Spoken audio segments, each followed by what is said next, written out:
మళ్ళీ మీ దగ్గరకు వస్తాను. కత్తి వెంకటస్వామి గారు ఉన్నారు మనతో పాటు, కాంగ్రెస్ నాయకులు. వెంకటస్వామి గారు నమస్తే అండి. నమస్కారం. వెంకటస్వామి గారు, నిన్న రాహుల్ గాంధీ ఏదైతే ప్రధాని నరేంద్ర మోదీ ఇంటి ముందు నిరసన తెలియజేస్తున్న క్రమంలో సరే ఆయన గౌరవంగా సహాయ మంత్రి వచ్చి ఆయనతో కొంతసేపు రాహుల్ గాంధీతో మాట్లాడి ఈ నిరసన విరమించాలని అడిగిన క్రమంలో దీని మీద పార్లమెంట్లో చర్చ పెట్టాలని రాహుల్ గాంధీ డిమాండ్ చేస్తే సరే దానికి ఒప్పుకుంటే తర్వాత వెంటనే మళ్ళీ మాట మార్చారు. ఆయన మాట మీద నిలబడలేదు. మళ్ళీ వెంటనే ధర్మేంద్ర ప్రధాన్ రాజీనామా చేయాలని, మళ్ళీ వాళ్ళకి ఏదో ₹1,00,00,000 ఇవ్వాలని, ఇలా రకరకాలుగా అనేక అంశాలు డిమాండ్లు మళ్ళీ ముందుకు తెచ్చారు. ఆయన నాకు చెప్పింది ఒకటి, చేసింది ఒకటి, నాకు ప్రతిపక్ష నాయకుడిగా బాధ్యత లేకుండా మాట తప్పారంటూ నిన్న మళ్ళీ వెంటనే ఒక ప్రెస్ నోట్ రిలీజ్ చేశారు. ఏం జరిగింది అసలు ఇక్కడ వాస్తవంగా? బీజేపీ చేసే ఆ కుటిల రాజకీయాలకు అదొక తార్కణం. దాని మీద చర్చనే అనర్థం, నిరర్థకం అని చెప్పేసిండు రాహుల్ గాంధీ గారు చెప్పేసిండు. జితేందర్ జీ తోటి జరగాల్సినటువంటి చర్చ, ఆయన మీద చర్చ, దాంట్లో ఏం పసలేదు అనేటువంటి విషయాన్ని ఆయన చెప్పేసిండు. దాని మీద మనం చర్చకు పోదు. ఇప్పుడు మీరు పెట్టిన చర్చలో అసలు ఉద్యమం అంటే రామరెడ్డి గారు చెప్పింది వాస్తవమే. ఏంటి, నీట్ పేపర్ లీక్ అయింది. లీక్ అయిన దానికి ఆ శాఖ మంత్రి బాధ్యత వహించడని ఆయన చెప్తున్నాడు.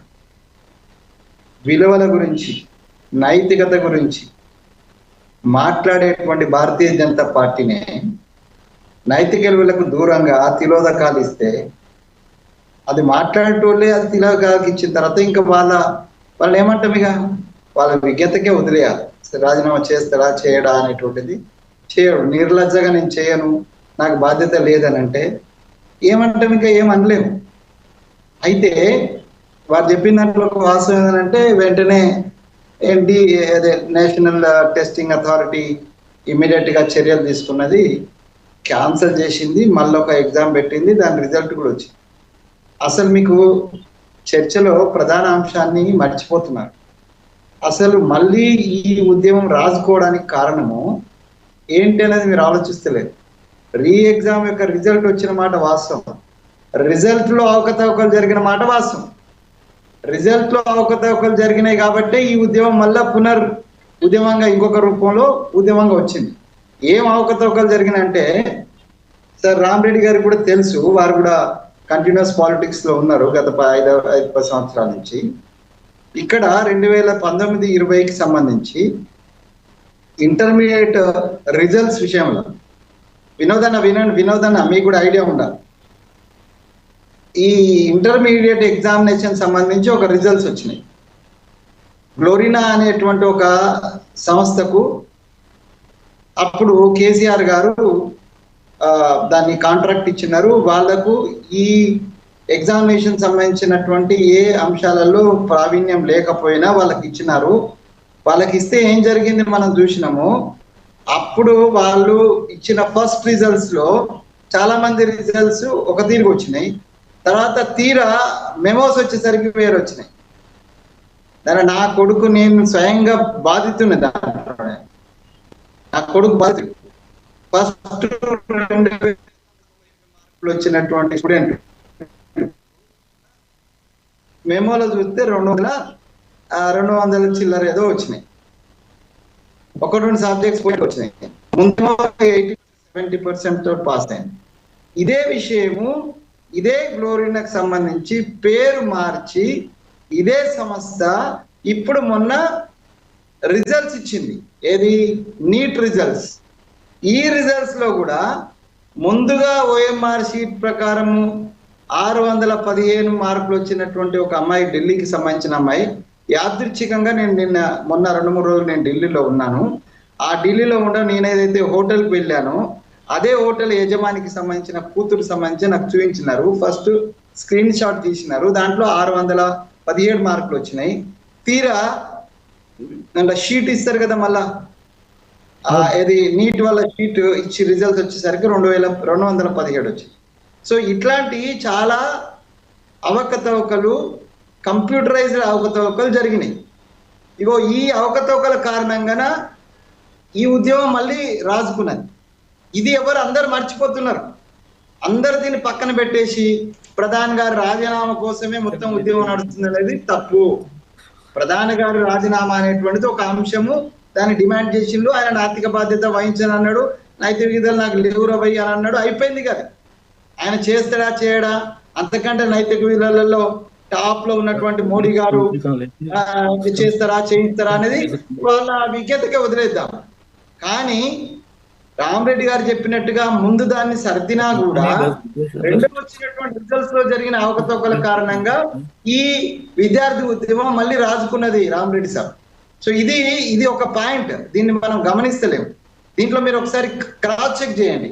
ఇట్లా స్టూడెంట్స్ యొక్క ఏ సంస్థ అయితే తెలంగాణలో 25 మంది విద్యార్థుల ఆత్మహత్యలకు కారణమైందో, కేసీఆర్ గారి టైంలో ఇంటర్మీడియట్ రిజల్ట్స్ ను అవకతవకలు చేసి 25 మంది ఆత్మహత్యలు తయారైతే, అప్పుడు 25 మంది తయారైతే ఆ ఆత్మహత్యల మీద మన ఆల్ ఇండియా ఓబీసీ మోర్చా అధ్యక్షుడు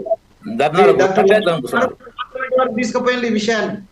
ఈ పార్లమెంట్ వరకు తీసుకుపోయినటువంటి విషయంలో మా సన్నిహితుడు స్నేహితుడు మా జూనియర్ లెక్చర్ అసోసియేషన్ ప్రెసిడెంట్, అప్పుడున్నటువంటి ప్రెసిడెంట్ మధుసూదన్ రెడ్డి గారు సాయం చేసినారు ఈ డాటా అంతా ఇవ్వడంలో, బీజేపీకి లక్ష్మణ్ గారికి ఇవ్వడంలో. అందుకని అతని మీద తర్వాత యాంటీ కరప్షన్ బ్యూరోతోటి దాడి చేపించి ఆయనను సస్పెండ్ కూడా చేసినారు. ఇంత దౌర్భాగ్యమైనటువంటి పనులు టిఆర్ఎస్ ప్రభుత్వం చేసింది.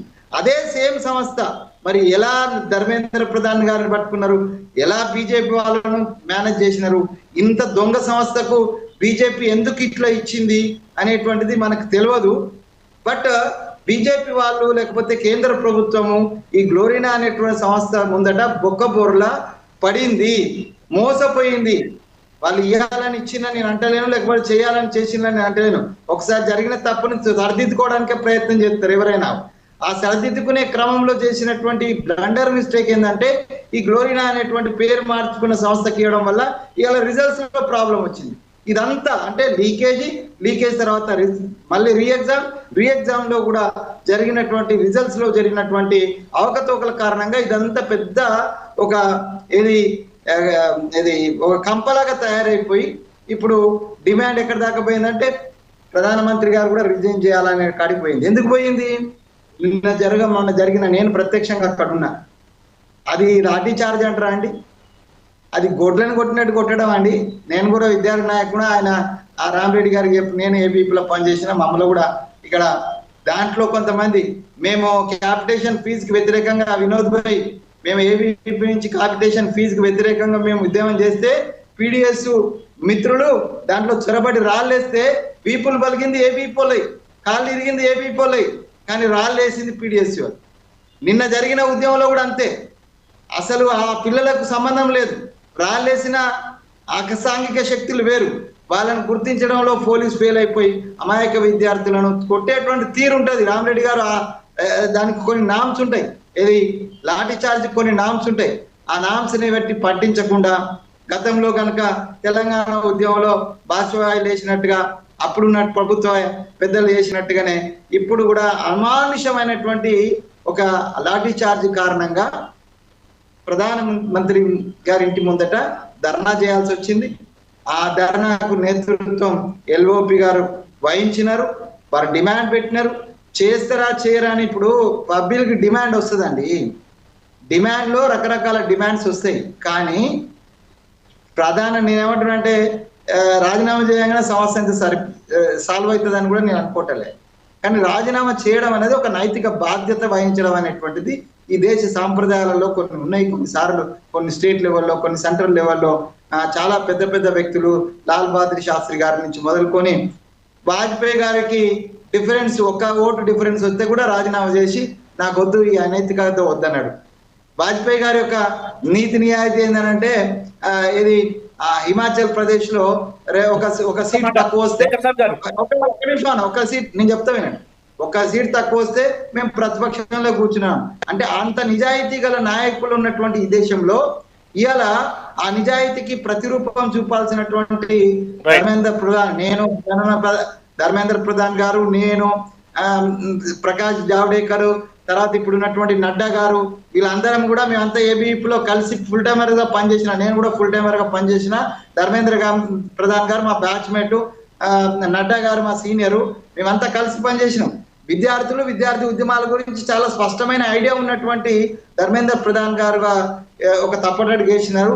ఆయన విద్యార్థుల ముందట విద్యార్థుల యొక్క ఆవేశం అంటే మేమందరం స్లోగన్ ఇచ్చిన వాళ్ళే, రామరెడ్డి గారికి తెలుసు స్లోగన్ ఇచ్చిన వాళ్ళే, విద్యార్థి శక్తి జాతీయ శక్తి అని, ఏది స్టూడెంట్ పవర్ నేషన్స్ పవర్ అని. ఆ నేషన్స్ పవర్ ను మనము ఇట్లా నెగ్లెక్ట్ చేయడం సరైనది కాదనేటువంటి విషయాన్ని స్టూడెంట్స్ పవర్ నేషన్ పవర్ అని స్లోగన్ ఇచ్చినటువంటి ధర్మేంద్ర ప్రధాన్ గారు, అదే నడ్డా గారు, వీళ్ళందరికీ కూడా అది రియలైజ్ కావాల్సిన అవసరం ఉన్నది. ఈ ఉద్యమాన్ని ఇట్లా కాకుండా సరే రాజీనామాలు పక్కన పెడితే దాని మీద సమగ్రమైన చర్చ జరిగి భవిష్యత్తులో రామరెడ్డి గారు ఒక మాట చెప్పినారు, లీకేజీలు కంట్రోల్ చేయలేము కాబట్టి మనం కంప్యూటర్ ఎగ్జామ్ పోవాలి. కంప్యూటర్ ఎగ్జామ్ అనేది ఒక అన్యాయం. మీరు చెప్పిన దాని ప్రకారం సేమ్ ఎగ్జామ్ సేమ్ టెస్ట్ లో సేమ్ క్వశ్చన్స్ రావు సార్, సేమ్ క్వశ్చన్స్ రావు. కాబట్టి అది ఒక రకమైన అన్యాయమే. దాని మీదనే కొట్లాడడానికి, దాని మీద పోరాడడానికి ఒక పక్కన సిద్ధమవుతున్నారు అందరూ. ఈ టైంలో మళ్ళీ అంటే కనీసం మనం ఏ స్థాయికి అంటే పడిపోయినామంటే లీక్ను కంట్రోల్ చేయలేము అనేటువంటి దౌర్భాగ్య స్థితి ఎందుకు వస్తుందో ఒకసారి గవర్నమెంట్ ఆత్మవిమర్శ చేసుకోవాలి. దీని మీద ఒక సామరస్యపూర్వకంగా ఆ లాఠీచార్జ్ జరిగింది, దానికి విచారిస్తున్నాం.